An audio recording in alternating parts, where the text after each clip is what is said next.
ಮೂಡ್ತೈತ್ರಿ ಅಂತ. ಅದು ಚಲೋನ ಮೂಡ್ತಿರ್ತದ. ಮತ್ತು ತಮ್ಮ ಜೀವನವನ್ನು ನಡೆಸ್ತಾರೋ ಅಂತ ಹಿಂಗದ.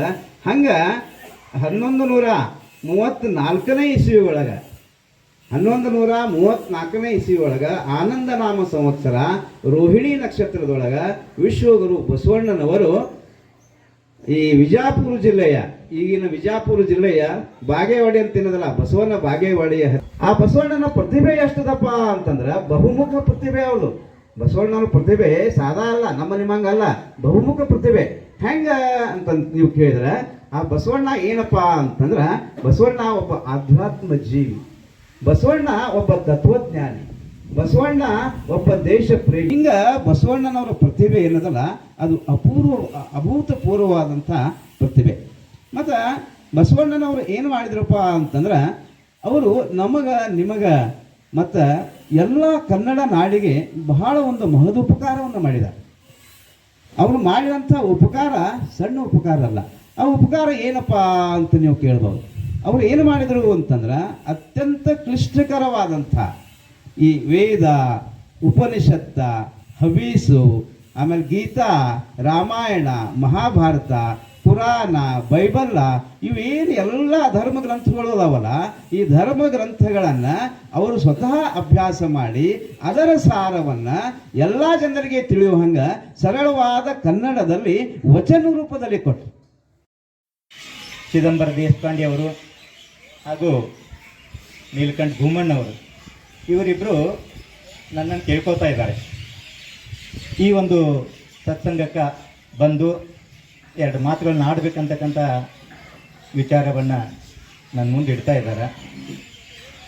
ಆದರೆ ನಾನೇನೋ ಕ್ಲಾಸ್ ರೂಮ್ನಲ್ಲಿ ಕಲಿಸ್ತಕ್ಕಂಥ ಶಿಕ್ಷಕನೇ ಹೊರತಾಗಿ ಇಂಥ ಒಂದು ದೊಡ್ಡ ಸಭೆಯೊಳಗೆ ಮಾತನಾಡ್ತಕ್ಕಂಥ ಒಂದು ಧೈರ್ಯ ಆಗಲಿ ಕಲೆ ಆಗಲಿ ಇಲ್ಲ ಅಂತಲೇ ನಾನು ಇಲ್ಲಿ ಹೇಳಿ ಬಯಸ್ತಾ ಇದ್ದೀನಿ.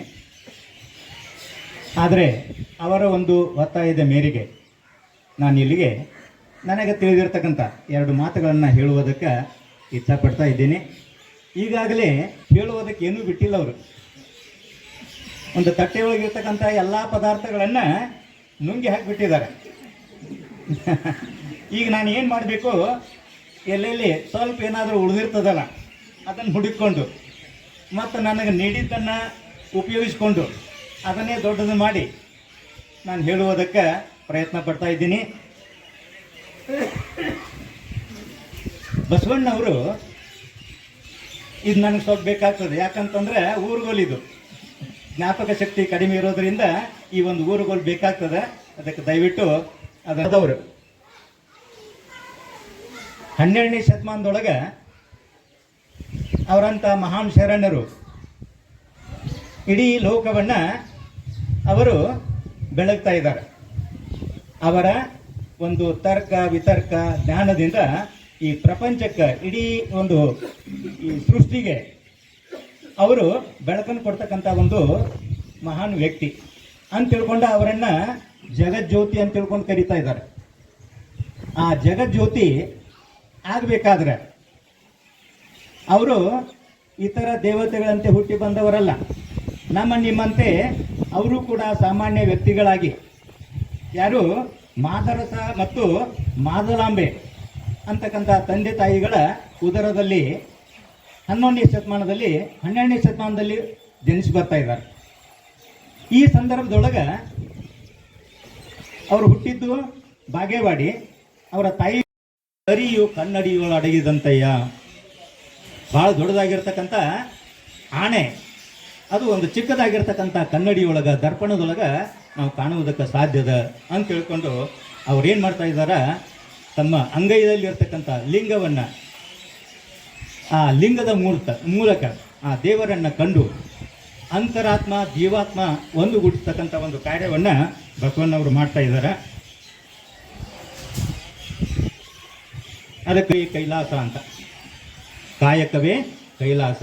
ಬಸವಣ್ಣವರು ಕಾಯಕಕ್ಕೆ ಬಹಳ ಮಹತ್ವ ಕೊಡ್ತಾ ಇದ್ದಾರೆ. ಯಾಕಂತಂದರೆ ನಾವು ಕಾಯಕ ಮಾಡದೆ ಊಟ ಮಾಡೋದು ನಮಗೆ ಹಕ್ಕಿಲ್ಲ. ಅದಕ್ಕಾಗಿ ಪ್ರತಿಯೊಬ್ಬರೂ ಕಾಯಕ ಮಾಡಬೇಕು, ದುಡಿಬೇಕು, ಗಳಿಸ್ಬೇಕು. ಆ ಗಳಿಸಿದ್ದನ್ನು ಉಂಡು ಉಳಿದಿದ್ದನ್ನು ಸದ್ವಿನಿಯೋಗ ಮಾಡಬೇಕು, ಸಂಗ್ರಹ ಮಾಡಬಾರ್ದು ಅನ್ನುವುದನ್ನು ಬಸವಣ್ಣವ್ರು ಹೇಳ್ತಾ ಇದ್ದಾರೆ. ಒಂದು ವೇಳೆ ನಾವು ಸಂಗ್ರಹ ಮಾಡಿದ್ದಾದ್ರೆ ನೋಡ್ರಿ, ಸುಮಾರು ಒಂದು 2-3 ತಿಂಗಳ ಹಿಂದೆ ಒಂದು ಘಟನೆ ನಡೀತದ. ಕೇರಳದ ಒಬ್ಬ ಉದ್ಯಮಿ, ಅವರು ಸಾವಿರಾರು ಕೋಟೆಯ ಒಡೆಯ,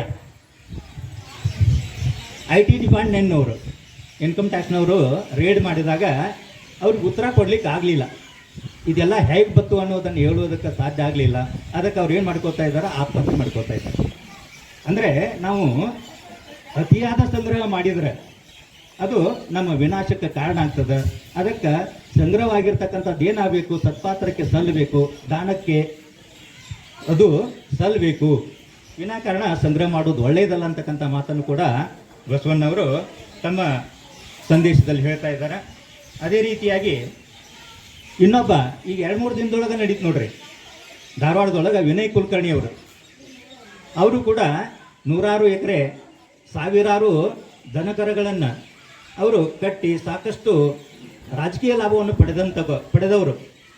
ಅವರು ಈಗ 2 ದಿನದ ಹಿಂದೆ ನನ್ನ ರಾಜಕೀಯಕ್ಕೆ ಕೂತು ಬರ್ತದಂತ ತಿಳ್ಕೊಂಡು ಯಾರೋ ಒಬ್ಬ ಗೌಡ ಅಂತಕ್ಕಂಥ ವ್ಯಕ್ತಿಯನ್ನು ಅವ್ರೇನು ಮಾಡ್ತಾ ಇದ್ದಾರೆ, ಸುಪಾರಿ ಕೊಟ್ಟು ಕೊಲೆ ಮಾಡ್ತಾ ಇದ್ದಾರೆ.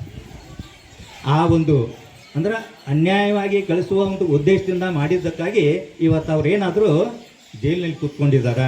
ಅದಕ್ಕಾಗಿ ಬಸವಣ್ಣವರ ಉದ್ದೇಶ ಏನು, ಅತಿಯಾದ ಸಂಗ್ರಹ ಮಾಡಬಾರ್ದು. ಒಂದು ವೇಳೆ ಸಂಗ್ರಹ ಇದ್ದರೆ ಅದನ್ನು ಸದ್ವಿನಿಯೋಗ ಮಾಡಬೇಕು, ಸಮಾಜಕ್ಕೆ ಹಂಚಬೇಕು ಅಂತಕ್ಕಂಥ ಉದ್ದೇಶವನ್ನು ಅವರು ನಮಗೆ ತಿಳಿಯಪಡಿಸ್ತಾ ಇದ್ದಾರೆ.